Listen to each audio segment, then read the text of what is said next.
ॐ अज्ञानतिमिरान्धस्य ज्ञानञ्जनशलाकया चक्षुरुन्मीलितं येन तस्मै श्रीगुरुवे नमः।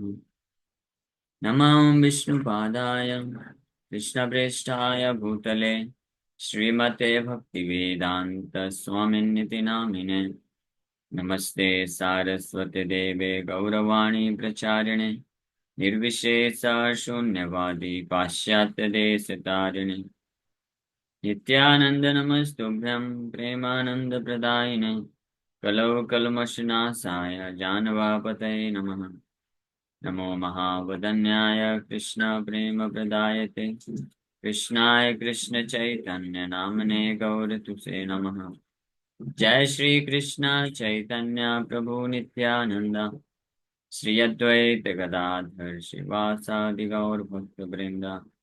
हरे कृष्ण कृष्ण कृष्ण हरे हरे हरे राम राम राम हरे हरे। हरे कृष्ण। सो आप सभी भक्तों का हार्दिक स्वागत है आज के प्रातःकालीन श्रीमद् भागवतम की चर्चा में। तो हम लोग चर्चा कर रहे हैं Shrimad Bhagavatam first canto seventh chapter वर्ष नंबर 5 पे चर्चा किए विस्तार से काफी। श्रीला व्यासदेव जी नारद मुनि के द्वारा शिक्षा प्राप्त करने के पश्चात ध्यान योग भक्ति योग न मनुष्य ध्यान भक्ति योग में स्थित होकर के समाधि की अवस्था में जाकर के भगवान पुरुषम पूर्णम अपश्यत पुरुषम पूर्णम माया च तदा अपाश्रयम दर्शन करते हैं। और वो माया जिसके कार्य फिर बताया गया, अगले श्लोक में बताया गया, यया सम्मोहितो जीव आत्मानं त्रिगुणात्मकम परो अपि मनुते अनर्थम तत्कृतम चाभिपद्यते। वो माया का भी दर्शन किए स्पष्ट रूप में, जो जीव को सम्मोहित करके रखती है, जिसके कारण जीव हालांकि परे है इस भौतिक संसार से, लेकिन अपने आप को इस भौतिक संसार का मान करके और इस प्रकार से कष्ट को भोगता है। अब इस कष्ट से निकलने का सोल्यूशन क्या है, अब अगले श्लोक आज के श्लोक में वर्णन कर रहे हैं। अनर्थोपशमं साक्षात् भक्ति योगम मधोक्षजे लोकस्य जानतो विद्वान् चक्रे Satvata संहिताम्। The material miseries of the living entity, which are superfluous to him, can be directly mitigated by the linking process of devotional service. But the mass of people do not know this, and therefore the learned Vyasadeva compiled this Vedic literature, which is in relation to the supreme truth. Anartha, anartha, upasamam sakshat. The material miseries of the living entity, which are superfluous. Superfluous का क्या अर्थ है? Superfluous means I think unwanted. होना चाहिए. Yes, that is not needed. More that is wanted. फालतू. फालतू. अनर्थ means unwanted. So which are superfluous to him can be directly mitigated by the linking process of devotional service. Linking process of devotional service. There are many linking process. Linking process means जोड़ना, योग बोलते हैं. तो directly नष्ट हो सकता है सारे अनर्थ भक्ति योग के द्वारा. तो अनर्थ उपशमम, अनर्थ अनर्थ उपशमम, अनर्थ थिंग्स विच आर सुपरफ्लुअस. अनर्थ इस संसार के all the material desires, material attachments are actually superfluous. अनर्थ भौतिक आसक्ति, भौतिक जगत को प्राप्त, भौतिक जगत में कुछ प्राप्त करने की जो इच्छा होती है, ये सब अनवांटेड थिंग. क्यों? क्योंकि मटेरियल मिजरीज भौतिक कष्ट प्रदान करते हैं, का जरूरत नहीं. जैसे लाइक कभी कभी कोई व्यक्ति ट्रैवलिंग करते हैं ना, तो ट्रैवलिंग करते वक्त इतना कुछ रख लेते हैं बैग में जिसका जरूरत नहीं रहती. वो सोचते हैं एक हफ्ते के लिए बाहर जाना है, तो ये भी रख लो वो भी रख लो, वो पूरा बैग पैक कर लेते हैं. कुछ लोग दो दो तीन तीन चार चार बैग पैक कर लेते हैं. तो जब एक हफ्ते बाद वापस आते हैं तो कोई एक आध दो बैग तो ऐसा होता है जिसको खोलते भी नहीं. तो बोलते हैं ये सब अननेसेसरी, अननेसेसरी पैकिंग कर दी. तो उसी प्रकार से इस भौतिक संसार में जो जीवात्मा है वो अननेसेसरी पैकिंग करता रहता है। क्या चीज का?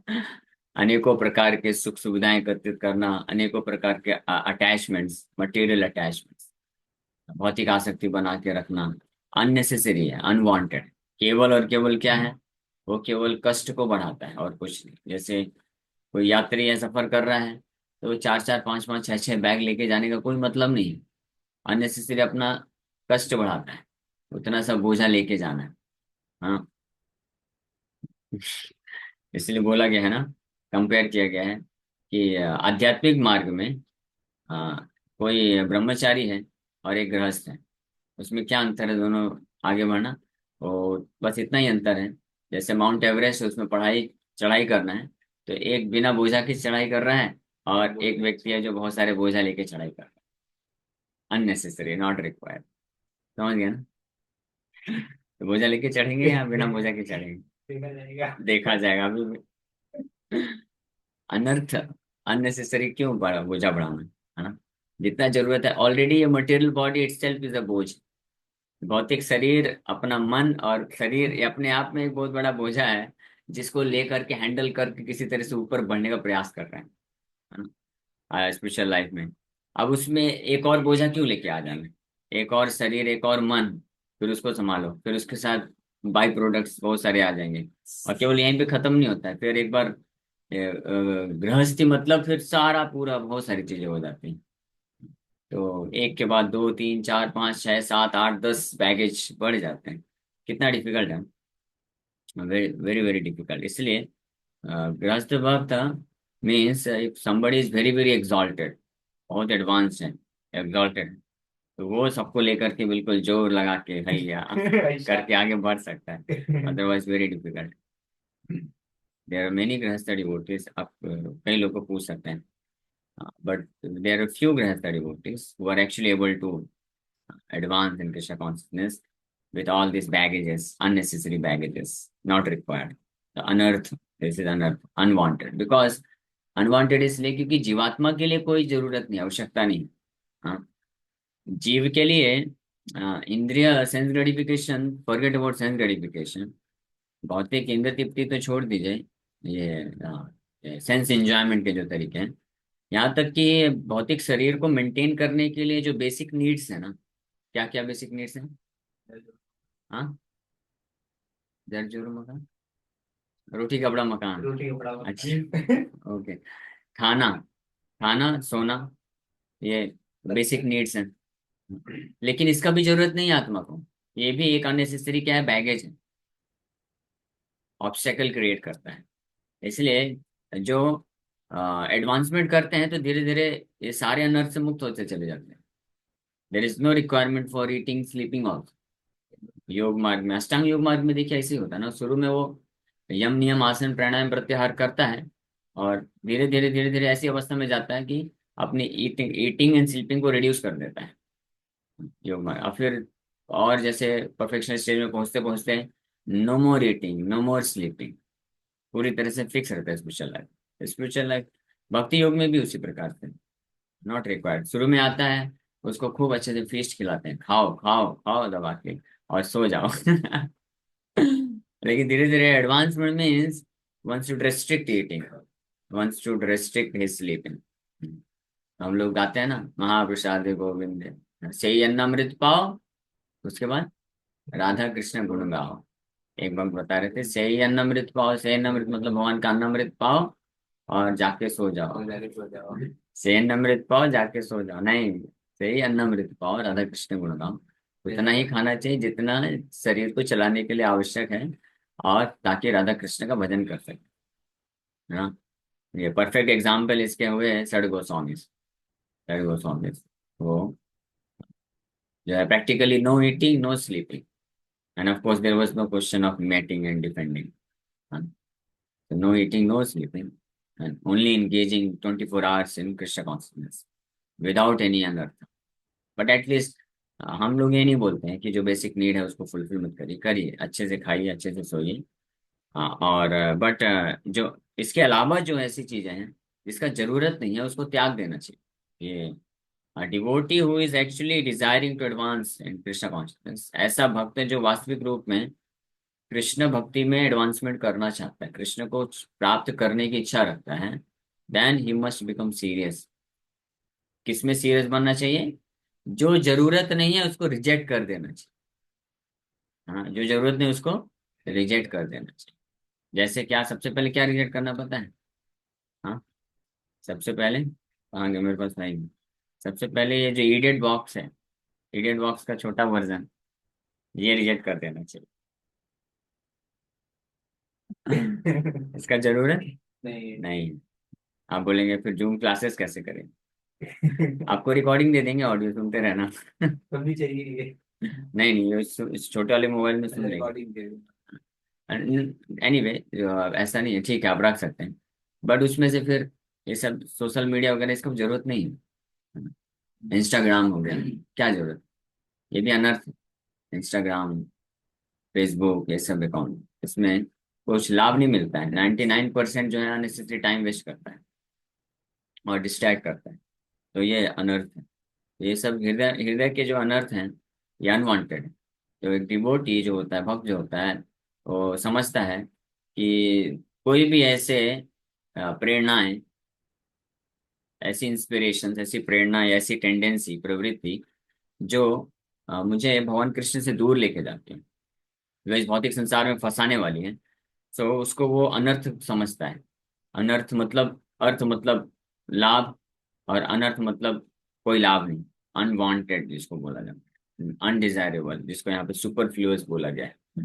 तो उसको त्यागने के लिए हमेशा तैयार रहता है। हाँ, वो जानता है। तो इन अनर्थों के नाम बताए गए हैं, 6 अनर्थ बताए गए: lust, anger, greed, illusion, envy, madness, काम, क्रोध, लोभ, मोह, मद, मत्सर। तो ये सारे अनर्थ जब प्रकट होते हैं हृदय में, और ये कुछ टेंडेंसीज हमको प्रेरित करते हैं कुछ करने के लिए, तो समझना चाहिए इसका जरूरत मुझे नहीं है, कृष्ण भक्ति में आगे बढ़ने के लिए इसका जरूरत नहीं है। तो इसको फिर त्याग देना चाहिए। जरूरत नहीं है तो फिर उसको छोड़ देना चाहिए। क्यों उसको लेके चलना जब जरूरत ही नहीं? अननेसेसरी ऑब्स्टेकल क्रिएट करेगा ना। जैसे वो रॉकेट, जो रॉकेट चलाते हैं ना ऊपर, तो जब यहाँ से रॉकेट जाता है तो बहुत, उसका वजन बहुत ज्यादा रहता है। लेकिन जैसे जैसे ऊपर जाता जाता है, और जो उसका फ्यूल होता है, ईंधन यूज होता जाता है, उसके बाद उसके जो चीजें होती हैं जो जरूरत नहीं है उसको छोड़ता जाता है, वो छोड़ता जाता है। क्योंकि अगर नहीं छोड़ेगा तो उतना बड़ा भार लेके वो कैसे चलेगा, है ना? ये मालूम है ना आपको, करते हैं। तो प्रैक्टिकली जाते जाते ऊपर स्पेस में पहुंचते पहुंचते वो 1/4 1/5 वेट रह जाता है, ताकि आसानी से ऊपर ट्रेवल कर सके।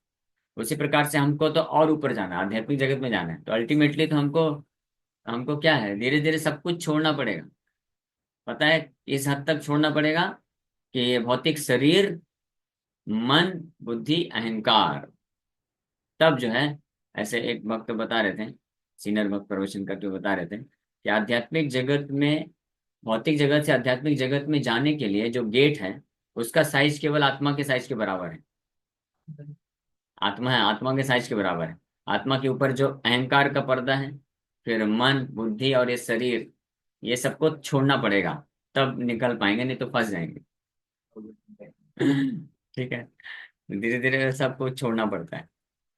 हाँ, और डिवोटी जो भक्त होता है उसको कोई कष्ट नहीं होता छोड़ने में, वो आसानी से छोड़ देता है। जो अनवांटेड चीज है उसको छोड़ने में कष्ट क्यों होना, बल्कि ग्रेट रिलीफ मिलता है।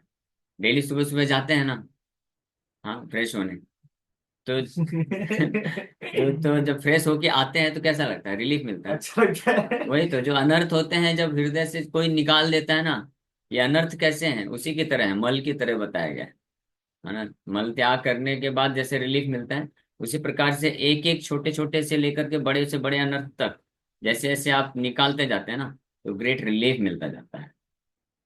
आप महसूस कर सकते हैं, और हल्का महसूस कर सकते हैं। तो हल्का महसूस करेंगे तो कृष्ण भक्ति में आसानी से बढ़ सकते हैं, उड़ सकेंगे, जा सकेंगे आगे। अदरवाइज मुश्किल है, हाँ। ये प्रैक्टिकल चीज है, कोई भी देख सकता है। जितनी मात्रा में जो भक्त स्ट्रिक्टली 4 नियम पालन करना सीख जाते हैं, और जो भी बैड हैबिट्स होती हैं या कुछ ऐसे अनर्थ होते हैं उसको छोड़ देता है, तो बहुत रिलीफ मिल जाता है। जैसे किसी की बहुत, मान लीजिए किसी की ऐसी बहुत ज्यादा लस्ट है, lust to lust to get lot of name fame, lot of money, बहुत ज्यादा नाम सम्मान और और धन एकत्रित प्राप्त करने की कामना है। कामना मीन्स काम है, यानी लस्ट है, लस्ट बोला गया। लोग देखो, जनसाधारण में भी लोग इस प्रकार से बोलते हैं कि सर्व मनोकामना पूरी करने वाला ये व्रत कर लो। मनोकामना कभी सुना है? मनो प्रेम नहीं ना, प्रेम नहीं बोलते हैं। आपकी सारी कामनाएं पूरी हो जाएंगी, सारे प्रेम पूरे हो जाएंगे, ऐसा कोई बोलता है? नहीं, कामनाएं वो बोलता है ना। बोलता है हे भगवान मेरी सारी कामनाएं पूरी कर दो। कोई ये क्यों नहीं बोलता है हे भगवान मुझे आपके प्रति प्रेम को पूरा करवा दो? ऐसे कोई बोलता है? नहीं बोलता, कामनाएं ही बोलता है। ये सब कहाँ से आया? शास्त्रों से आया, क्योंकि शास्त्रों में स्पष्ट बताया गया है ये सारी चीजें क्या कामनाएं हैं। कामना मतलब काम है, काम वासना है। That means this is all lust, this all lusty desire. This should be given up, इसको त्याग देना चाहिए। जब तक हम कामनाओं को नहीं त्यागेंगे तब तक हम जो है रिलीफ नहीं महसूस करेंगे। वो अननेसेसरी जो है अनर्थ रहेगा, और वो एक ऑब्स्टेकल क्रिएट करता रहेगा भगवान के प्रति प्रेम को विकसित करने में। मतलब love, pure love for Krishna can be experienced by a person only who is freed from all कामना, all lust। हाँ, ये कौन बोलता है? कुंती महारानी बोलते हैं एक श्लोक में। एक ऐसे दो श्लोक हैं, एक मुझे अभी जो याद, तो कुंती महारानी बोलती हैं कि जन्म ऐश्वर्य श्रुत श्री भी, जन्म ऐश्वर्य श्रुत श्री भी, ये दमाद मदह पुमान। ये 1.8.26 लेक्चर आ गया। 1.8.26 HB 1.8.26। कुंती महारानी बहुत सुंदर। जन्मेश्वर श्रुतश्री भीर ये दमान मदः पुमान, नैवार्हति अभिधातुं वै त्वाम किंचन गोचरम, त्वाम किंचन गोचरम। ये शेयर नहीं हुआ क्या? ओ, दूसरा पेज में चला गया। हाँ, अभी शेयर। हाँ, तो बोल रहे हैं my lord, your lordship can easily be approached but only by those who are materially exhausted. Materially exhausted, exhausted का अर्थ होता है भौतिक कामना जिनकी खत्म हो चुकी है, एग्जॉस्ट हो गए। एग्जॉस्ट मतलब थक जाना। जैसे कोई थक जाता है ना, तो एनर्जी थक गया मतलब एग्जॉस्ट हो गया, मतलब एनर्जी खत्म। तो थक जाता है तो फिर सो जाता है ना। लेकिन आध्यात्मिक मार्ग में अगर कोई मटेरियली एग्जॉस्ट हो जाएगा तो वो सोएगा नहीं। मटेरियली सो जाएगा भौतिक रूप से, लेकिन स्पिरिचुअली बहुत एक्टिव हो जाएगा। हो कृष्णार्थ के लिए चेष्टा। इसीलिए भगवान कृष्ण भी गीता में बोलते हैं ना कि यानि स सर्वभूतानां तस्यां जागृति संयमी। हाँ, यानि स सर्वभूतानां तस्यां जागृति संयमी। और आगे क्या है? यानि स सर्वभूतानां तस्यां जागृति संयमी। 2.69 BG 2.69। तस्यां जागृति यस्यां जागृति भूतानि सा निशा पश्यतो मुने। What is night for all beings is the time of awakening for the self-controlled, and the time of awakening for all beings is night for the introspective sage। यानी जो हर अन्य सभी जो भौतिकवादी व्यक्ति हैं उनके लिए जो रात्रि है, सेल्फ रियलाइज के लिए वो दिन है। और जो भौतिकवादी व्यक्तियों के लिए दिन है, वो आत्म साक्षात्कार या अध्यात्मवादी व्यक्तियों के लिए रात है। तो दिन रात का मतलब क्या है? एक्टिव और इनएक्टिव, है ना। रात्रि में सो जाते हैं और दिन में जागना। दिन में, दिन का मतलब है भगवान बोल रहे हैं कि दिन मतलब कि एक्टिव है। तो जिन कार्यों के लिए, जिन चीजों के लिए भौतिकवादी व्यक्ति लोग बहुत एक्टिव होते हैं, उसमें अध्यात्मवादी व्यक्ति क्या हो जाते हैं? लेजी हो जाते हैं, सो जाते हैं, है ना। यानी उसको, उनको इंटरेस्ट नहीं होता उतना कि वो खूब मेहनत करें और वो सब प्राप्त करने की चेष्टा रखें। और जिन कार्यों के लिए, जिन चीजों के लिए प्राप्त करने के लिए भौतिकवादी व्यक्ति लोग सो जाते हैं, रात्रि हो गई, तो उसके लिए आध्यात्मवादी व्यक्ति बहुत एक्टिव होते हैं। जैसे हरिनाम जप करना है, कृष्ण का सेवा करना है, प्रचार करना है, और कथा सुनना है, इसके लिए एक्टिव होते हैं, हाँ। तो अभी तो देखिए, कुछ लोग होते हैं वो भौतिक जगत में 12-12 15-15 घंटे तक कार्य करते हैं, दौड़ भाग करते हैं, हाँ। और उनको स्पिरिचुअल लाइफ में आओ, मंदिर में बुलाओ, बोलो चलो बैठ के जप करो 1-2 1.5 घंटा, अरे बहुत बहुत थक गया हूँ, सोना है थोड़ा सा, है ना। या थोड़ा बोलो कि चाहो चलो 2-3 घंटा डिस्ट्रीब्यूशन करके आओ, तो नहीं कर पाते। और वही बाहर जो है 12-12, 15-15 घंटे दौड़ भाग करेगा, लेकिन बुक डिस्ट्रीब्यूशन को बोलो तो 1 घंटे भी नहीं कर पाता है, या कुछ सेवा के लिए बोलो तो नहीं कर पाता है। छोटा सा वो है तो नहीं ना, भक्त नहीं पूरा मान जाएगा। बस एक के लिए नहीं बोल रहा हूँ, ये इन जनरल बता रहा हूँ। बोलो फॉलो अप करो, तो 2 महीने 4 महीने बाद भी 4 महीने बाद भी कोई रिपोर्ट नहीं, कुछ नहीं। तो इतना भी नहीं कर पाते तुमसे। और वहीं अगर पैसे वाली बात होगी, बाहर भौतिकवादी लोगों के लिए पैसे वाली बात होगी, जैसे एक भक्त हैं, वो ऐसा जॉब करते हैं जिसमें डेली उनको 100 से 150, 120, 125 कॉल्स करने पड़ते हैं डेली। हाँ। लेकिन अभी भक्ति में है, चलो इतने आप ये 50 कांटेक्ट ले लो, एक हफ्ते में इनको फॉलो अप करके इनको जोड़ो क्लासेस में। तो 50, एक हफ्ते में 50 तो क्या 5 कांटेक्ट भी फॉलो नहीं कर पाते हैं। क्यों? टाइम ही नहीं मिल पाता। और जॉब में कैसे मिल जाता है? यही है, या वही तो निशा है। सर्वभूतानां तस्याम जागृति संयम। जब अपने खुद के इंद्रिय तृप्ति की बात आती है, कामना को पूर्ण करने की बात आती है, तो उसमें बहुत एक्टिव हो जाते हैं। और कृष्ण की सेवा की बात आती है तो उसमें लेजी हो जाते हैं, सो जाते हैं। लेकिन अध्यात्मवादी स्पिरिचुअलिस्ट जो भक्त होता है, शुद्ध भक्त होता है, उसका एग्जैक्टली उल्टा होता है। अपने खुद की कामना की बात आएगी, भौतिक इच्छा पूर्ति की बात आएगी, तो उसमें लेजी हो जाएगा वो। नहीं, ये सब नहीं करना है। यहाँ तक कि सब तक कि खाने पीने के लिए भी उतना एक्टिव नहीं होता है, खाना पीना भी वो उसको लगता है टाइम। लेकिन भगवान कृष्ण के सेवा के लिए है तो पूरा एक्टिव हो जाएगा। कृष्ण अर्थ है अखिल चेष्टा, इसको बोलते हैं। भगवान कृष्ण के लिए एक्टिव हो जाना पूरी तरीके से। तो दिस इज द डिफरेंस, ये अंतर है। सो यहाँ पे कुंती महारानी यही चीज बोल रही हैं कि my Lord, your lordship can easily B approach. बड़े आसानी से आपको अप्रोच कर सकता है कोई। What is the meaning of this approach? Approach का मतलब विथ लविंग फीलिंग्स, है ना, प्रेम के साथ, with feelings of love and affection. वो एक फीलिंग जनरेट होना, इट्स फीलिंग जो है मन के स्तर की बस नहीं है feeling, not emotional feeling, devotional feeling, है ना। भक्ति में जो फीलिंग्स है, भावनाएं हैं, इसके साथ कोई भगवान को अप्रोच कर सकता है बड़ी आसानी से। लेकिन किसके किसके द्वारा ये संभव है? Only by those who are materially exhausted, भौतिक रूप से जो लेजी हो गए हैं, एग्जॉस्टेड हो गए हैं। भौतिक रूप से लेजी होने का मतलब है, ऐसा नहीं कि भौतिक कार्य करना बंद कर दे, भौतिक कार्य कर सकता है, उसमें प्रॉब्लम नहीं है। लेकिन भौतिक कार्य को करने के लिए जो कामना है उसकी, मतलब lusty desires, to fulfil his lusty desires, he is not at all active, उसके लिए एक्टिव नहीं। लेकिन जस्ट टू मेंटेन अपना जो फैमिली है या अपना जो स्थिति है, भौतिक स्थिति को मेंटेन करके रखने के लिए उतना भौतिक कार्य कर सकता है। क्योंकि वो फिर भौतिक भौतिक कार्य नहीं रह जाता, वो आध्यात्मिक बन जाता है, क्योंकि वो भक्ति में उसको सपोर्ट मिलने वाला है। तो दैट इज ऑल राइट। लेकिन जो केवल अपनी कामनाओं की इच्छाओं को पूर्ति करने के लिए हाँ एक्टिव रहता है, तो वो मटेरियली अभी एग्जॉस्टेड नहीं हुआ है, वो materially materially he is lusty. तो ऐसे लोग जो है भगवान को फीलिंग के साथ अप्रोच नहीं कर सकते। इसलिए कुंती महारानी बोल रही हैं, one who is on the path of material progress, one who is on the path of material progress, भौतिक सफलता के तरफ जो आगे बढ़ रहा है, trying to improve himself with respectable parentage, great opulence, high education, and bodily beauty, cannot approach you with sincere feeling।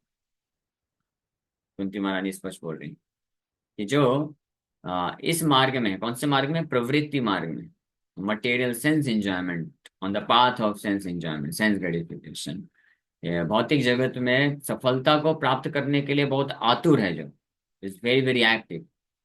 हम देखते हैं कई बार कुछ लोग होते हैं, वो बहुत एक्टिव होते हैं कुछ नेम फेम कमाने के लिए, और अपना बिजनेस बढ़ाने के लिए, ये सब करने के लिए बहुत एक्टिव होते हैं। लेकिन कृष्ण भक्ति का कुछ बोलो, सेवा बोलो कि आप ये सेवा करिए, उसके लिए वो 10 बार फॉलो अप करने के बाद भी भूल जाते हैं। भूल जाते हैं, बोले भूल गया भूल गया। इसलिए अब तो मैं फॉलो भी नहीं करता, मैं फॉलो छोड़ दिया, ये सब नहीं करता। मेन चीज क्या है एक्चुअली, फॉलो अप वाला जो सिस्टम है वो जरूरी है लोगों को मार्ग में लाने के लिए, है ना। तो फॉलोअप हमको करना है लोगों को कृष्ण के प्रति एजुकेशन प्राप्त करने के लिए, क्लासेस में लाने के लिए हमको फॉलोअप करना चाहिए, सब करना चाहिए। मैं ये प्रिंसिपल अपनाता हूँ। उनको स्पिरिचुअल एजुकेशन देना चाहिए। जब स्पिरिचुअल एजुकेशन, आध्यात्मिक शिक्षा मिलेगी, कृष्ण के प्रति भावना उत्पन्न होगी, तो बाकी सारी चीजें वो खुद ही करेगा, दौड़ भाग कर करके, बोलना नहीं पड़ेगा कि ये सेवा करो, इधर फॉलो, इतना प्रचार करो, बुक डिस्ट्रीब्यूशन करो। वो ऑटोमेटिकली करेगा, उसके अंदर भावनाएं आएंगी ना।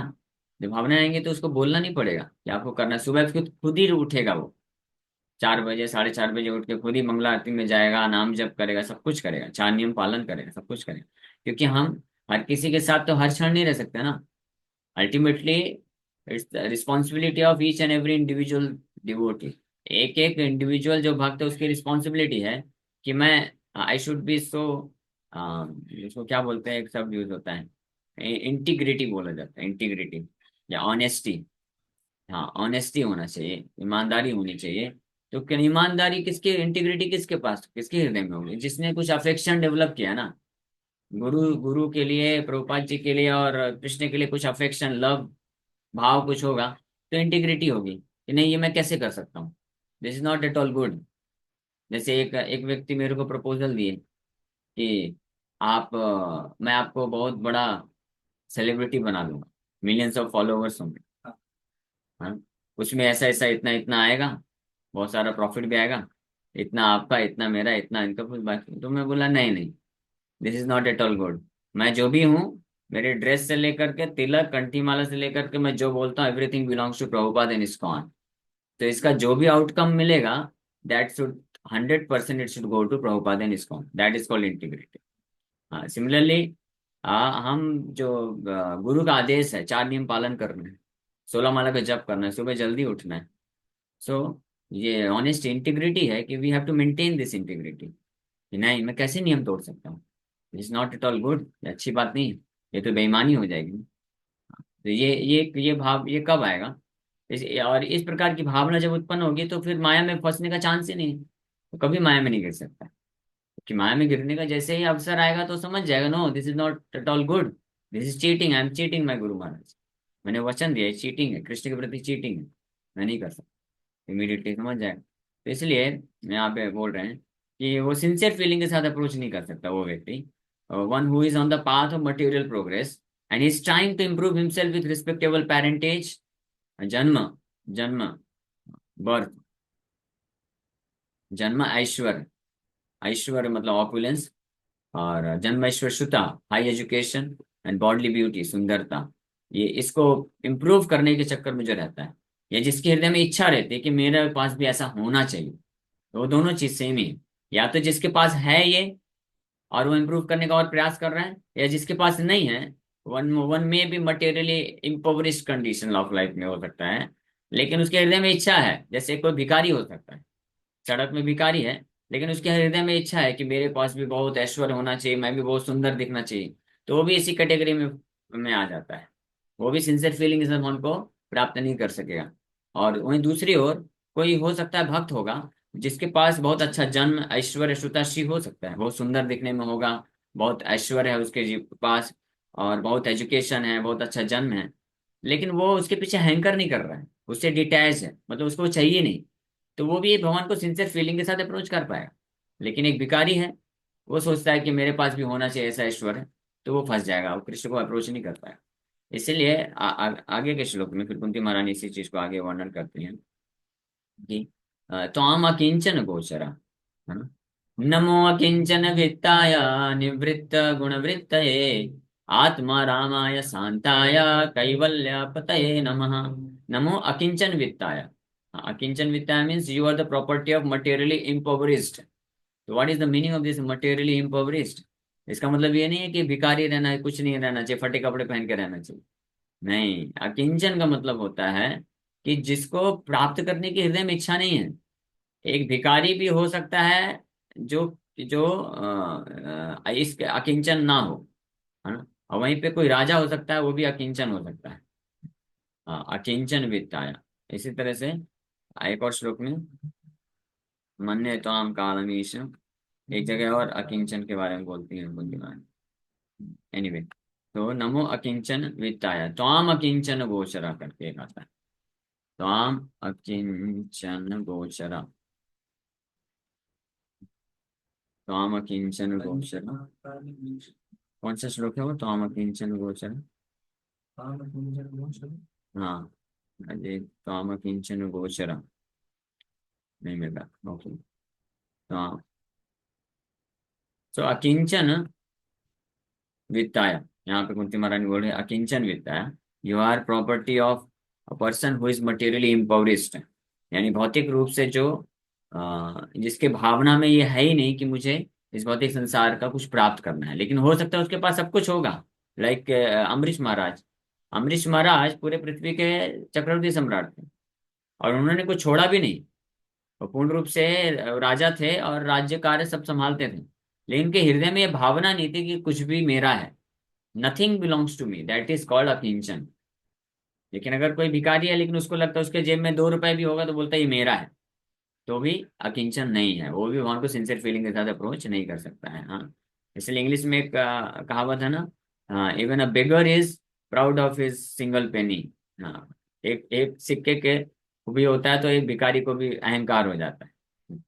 बट अकिंचन मतलब even if somebody possesses the entire universe, पूरे ब्रह्मांड को भी क्यों ना पजेस करता हो, लेकिन वो इस भावना में पूर्ण रूप से स्थित है, ये सब कृष्ण का है और सब कृष्ण के लिए, सब कुछ कृष्ण का, कृष्ण को, कृष्ण के लिए। कृष्ण का को के याद रखिए, है ना, का को के, कृष्ण का को के याद रखिए, दैट इज कॉल्ड अकिंचन। And then Krishna is yours, तब कृष्णा आपके हैं। जब कृष्णा आपके हैं तो सब कुछ हो ही गया। ये सही है। परफेक्ट ना। Okay, anyway, Hare Krishna. समय हो गया, यहीं पे विराम करेंगे। ये श्लोक कल और चर्चा करेंगे, बहुत अच्छा श्लोक है। अकिंचन वित्ता, ये अनर्थ उपशमम साक्षात। अनर्थ, one must be willing to give up all अनर्थ। अनर्थ means all unnecessary thing, unnecessary baggage को क्लियर करो, है ना। कैसे करूं, मेरे को तो इतना समझ में नहीं आता अनर्थ क्या है। कोई टेंशन नहीं लेने का, डेली कथा आते रहने का, पता चल जाएगा क्या अनर्थ है। लेकिन पता चल गया, अभी निकालने की शक्ति नहीं है। भक्ति योग है न मनसी, आगे बताएगा इसलिए। भक्ति योग में इतनी शक्ति है कि आप समझ भी जाएंगे क्या क्या जीवन में सब अनर्थ है, अननेसेसरी चीज है, और आपको शक्ति भी मिल जाएगी उसको छोड़ने के लिए, कृष्ण को प्राप्त करने के लिए। That is the power of devotion service. Anyway, Hare Krishna, thank you very much. किसी वक्त का कोई प्रश्न है, पूछ सकते हैं। Yes, any question. Hare Krishna प्रभु जी। हरे कृष्णा। एक नए डिवोटी जुड़े हैं, उनका थोड़ा वेलकम कर दीजिए। देखे नहीं हाँ, क्या आप कौन है? अभी? हरे कृष्णा। प्रभु जी, मेरा क्वेश्चन, ये क्वेश्चन है, इस्कॉन क्या है और इस्कॉन में किसी भी भक्त को इस्कॉन में क्यों रहना चाहिए? अच्छा, जी। इस्कॉन का अर्थ है international society for Krishna consciousness. Krishna का, कृष्ण को, कृष्ण के लिए, वो है इस्कॉन। और इस्कॉन में किसी भक्त को क्यों रहना चाहिए, दूसरा प्रश्न है। कृष्ण का, कृष्ण को, कृष्ण के लिए रहना चाहिए। सिंपल, ठीक है ना। मतलब कृष्ण के लिए कृष्ण को समर्पित करना चाहिए, और कृष्ण का अपना समझना चाहिए कि मैं कृष्ण का हूँ और किसी का नहीं हूँ। और कृष्ण के लिए समर्पित करना चाहिए, कृष्ण को देना चाहिए। ठीक है, यही इस्कॉन का अर्थ है। इंटरनेशनल सोसाइटी, ये सोसाइटी है, सोसाइटी मतलब समाज है भक्तों का, ऐसे व्यक्तियों का ये समाज है, जो जिनका किसके लिए, for for Krishna consciousness, Krishna को के प्रति भावना के विकसित करने के लिए। कृष्ण अंतरराष्ट्रीय कृष्ण भावनामृत संघ। ठीक है, और कोई प्रश्न है? थैंक यू सो मच प्रभु। हरे कृष्णा। हरे कृष्ण। ठीक है, नहीं है। हरे कृष्ण।